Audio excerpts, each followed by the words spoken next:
Hello everyone, আৰু আজি এটা নিউ শেল্টাৰ উইকলি ভিডিঅ' লৈ আহিছো।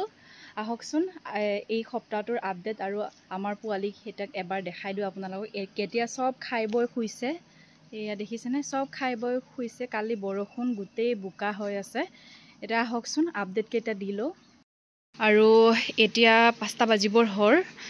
এতিয়া সব শুই আছে, ভাত চাত খালে এতিয়া জাষ্ট।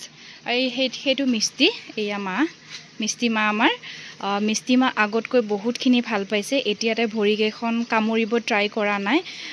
আৰু তাৰ বৰ্তমান আৰু এটা যে ভৰিখন কামুৰিছিলে, এতিয়া তাৰ সেইটো ভৰিটোৰ চাৰ্জাৰী নহ'ব, কাৰণ তাৰ হিমোগ্লোবিন এইবোৰ বহুত কম, বহুত ল'। তো ডক্টৰে বেবিচাই ছাছপেক্ট কৰিছে। এতিয়া তাৰ 5 ডেজৰ কাৰণে ডক্সিচাইক্লিন চলি আছে, আইৰণ চলি আছে, একদম ব্লাড ল' মানে তাৰ। বাট সি খাই আছে, সেইটোৱে এটা ডক্টৰে কৈছে যে সেইটোৱে ভাল এটা চিমটম যে খাই আছে তাই এটলিষ্ট। আৰু এইটো আমাৰ গণেশগুৰিৰ কেছটো, তাৰ ৰ'বা তাৰ নাৰ্ভৰ প্ৰব্লেম। এতিয়া তাৰ মেডিকেশ্যন চলি আছে আৰু ঘাবোৰ অলপমান শুকাইছে, কাৰণ ইয়াতে ইমান চুচৰিব পোৱা নাই যে, জাষ্ট বেড কেইখনত থৈ দিওঁ। আৰু এইটো হৈছে হোপ, আৰু এইটো হৈছে আমাৰ প্ৰলাপ কেছটো। এতিয়া তাৰ চাৰ্জাৰীটো হৈ গ'ল। আৰু মানে আপোনালোকক সকলোকে থেংক ইউ যে ইমান আৰ্জেণ্ট টাইমত চাৰ্জাৰীৰ কাৰণে তাৰ মানে ফাণ্ড গোটাব পাৰিছোঁ, বাট কমপ্লিটলি অহা নাই। তথাপিও মানে আপোনালোকে বহুতখিনি হেল্প কৰিছে, সকলোৱে ডনেট কৰিছে, যাৰ কাৰণে তাৰ সোনকালে চাৰ্জাৰীটো হৈ গ'ল। তাই এতিয়া আমি 20 দিনৰ কাৰণে আণ্ডাৰ ট্ৰিটমেণ্টত ৰাখিছোঁ। এণ্টিবায়'টিক চলি আছে, আৰু তাৰ চিলাই পেটত আছে যে, তো এই 10 ডেজৰ পিছতহে তাৰ খুলিব লাগিব চিলাইটো। এইটো কুলফি শুই আছে, সেইটো হৈছে টিকলি পোহৰ। আৰু তাইক বিস্কুট চিস্কুট দি পেলাই থৈ দিছোঁ, কাৰণ বাহিৰত ওলোৱা নাই, কাৰণ পলাব বুলি। আৰু কেছটো বহুত ডাঙৰে, একো চিন্তাৰ কথা নাই। মিষ্টি তাতে থাকে, বাট মিষ্টিক অলপমান বাহিৰত ওলাই পেলাই তাইক এই এনেকৈ বেটত থৈ দিছোঁ। আৰু এইকেইটা খাই লৈ একদম শুই আছে। আৰু হোপে ইমান হাল্লা কৰি আছে, একো আপডেট দিব নে কি হ'ল হোপ, কোৱাচোন তোমাৰ কি হৈছে প্ৰব্লেমটো।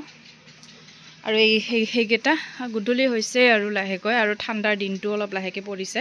আৰু এইবোৰ গোটেই শুই আছে, এয়া এনেকৈ শুই থাকে। পুষ্পা মা, তাই শুই গ'ল চাগে। এইকেইটা, এইটো টিকু গাধা, টিকু লেবেল। এইটো পাণ্ডু নতুন ফ্ৰেণ্ড বনাইছে, এইটো কলা। উফ ৰাম, তাইক মানে ঘৰত মাতি আছে, যাচোন যা, ঘৰত যা, ভিতৰত যা। তাক মানে ভিতৰত লৈ যাব খুজি আছে, সেইকাৰণে পাৰা নাই, সেইকাৰণে ভুকি আছে। এয়া তাক এই ভিতৰত লৈ যাব, তাৰমানে একদম ডুবি য'ত থাকে। আপোনালোকে সকলোৱে জানে যে মানে হোপ আৰু ডুবিৰ কানেকশ্যনটো আমাৰ 2 years 3 yearsৰ পৰাই মানে সিহঁতে য'ত ডুবি থাকিব, হোপ থাকিব, তাতে দুটাই মানে বেলেগ বেলেগ নাথাকে। এতিয়া তাই বাহিৰত ওলাইছে কাৰণে হোপে গালি দি আছে যে ভিতৰত ব'ল, ভিতৰত শুমগৈ আমি, সেনেকৈ। তাই মানে সেনেকুৱাই, বেলেগ এনেকৈ ৰুমবোৰতো থাকিলে মানে তাইক মানে ভুকি লৈ যায়, আৰু ব'ল ঘৰত ব'ল, তাতে শুম আমি দুটাই, এনেকৈ নিচিনা। আৰু এইটো চিন্নি শুই আছে। আমাৰ যে সেই মাজতে বতাহ ধুমুহা যে আহিছিলে, তো এইবোৰ গোটেই ভাঙিলে, ফাটিছে। এই টিংবোৰ অলপমান ডেমেজ গৈছে। এতিয়া এইবোৰো হেৰি কৰিব লাগিব, ঠিক কৰিব লাগিব। মানে চব ফালৰ পৰা বিপদ আহিলে চব ফালৰ পৰাই আহে ক'ব গ'লে। আৰু এই চাইছেনে, মই যে কওঁ যে পানী পৰিলে আমাৰ ইমান বেয়া কণ্ডিশ্যন হয়, এয়া সেইকাৰণে মাটি পেলাম বুলি ভাবি আছোঁ, বাট এটাৰ পিছত এটা প্ৰব্লেম। চাইছেনে, মাটিবোৰ একদমেই ভাল নহয়, পিছল হৈ যায়। আৰু হেৰি কি আছিলে, পানী জম খায়, পানীবোৰ নুশুকায়, এনেকুৱা ধৰণৰ। আৰু বাকী এইবোৰ চব আছে এনেকৈ। এতিয়া সেইকাৰণে আৰু সেই ফাণ্ডো ইমান মানে ফাণ্ড একেবাৰে নাই ক'বই লাগিব।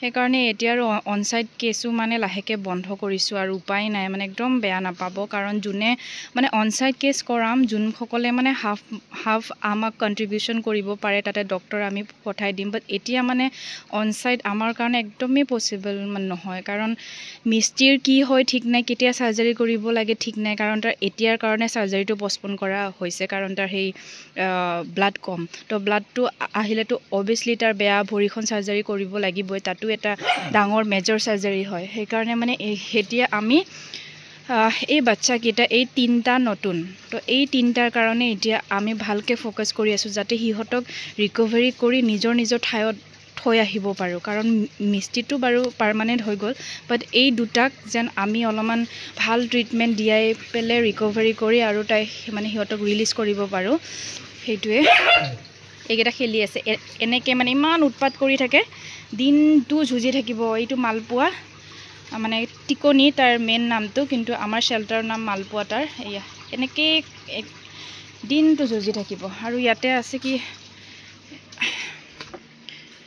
মেগী জ'জ' আছে হাই ৰাতি হৈ গ'ল বা শুই থাকা মা মই যাওঁ ঠিক আছে মই কালি আহিম দে মা অ' চৰি কালিতো নাহোঁ মই আৰু বাকী নাই কোনো টাইছৰ ৰুমৰ পৰা চব ইয়াতে আছে এই এতিয়া টাইছৰ ৰুমত কোনো নাথাকে আৰু এই মেইন পাৰ্টটো এইটোৱে আৰু এইখিনিতে কওঁ যে আমাৰ ৰাইচডাল একদমেই ষ্টকত নাই আৰু কিমান কম একদমেই ষ্টক শেষ হৈছে মানে কৈছোঁ নহয় বিপদ আহিলে চব ফালৰ পৰা আহে ৰাচন পাতিবোৰো গোটেই কিনিবলগীয়া হৈ আছে ডেইলি 25 কেজি এইবোৰ দালি পেডিগ্ৰী অহা নাই পেডিগ্ৰী নাহাৰ কাৰণে মৰ্ণিঙো ভাত দিয়া হৈ আছে ব্ৰেকফাষ্টত তেনেকৈ ধৰণৰ হৈ আছে যোৱা অ' বাবা তোমাক ঘৰত লৈ যায় বোলে যোৱা ডুবি যোৱা আজিলৈ ইমানে আৰু এটা নেক্সট চেল্টাৰ উইকলি আপডেট লৈ লগ পাম বাই বাই এতিয়া গধূলিয়ে হ'ল বাকী চব শুই আছে দিৱালী আহিছে এতিয়া দিৱালীৰ আমাৰ প্ৰিপাৰেশ্যন কৰিব লাগিব ইহঁতৰ কাৰণে এয়া এই মাটিবোৰ কিমান বেয়া দেখিছে চাইছেনে এইবোৰ মাটি পেলাম ভাবি মানে টকাই গোটাব পৰা নাই এইবোৰ মাটি পেলাব পৰা নাই বাকী চব শুই আছে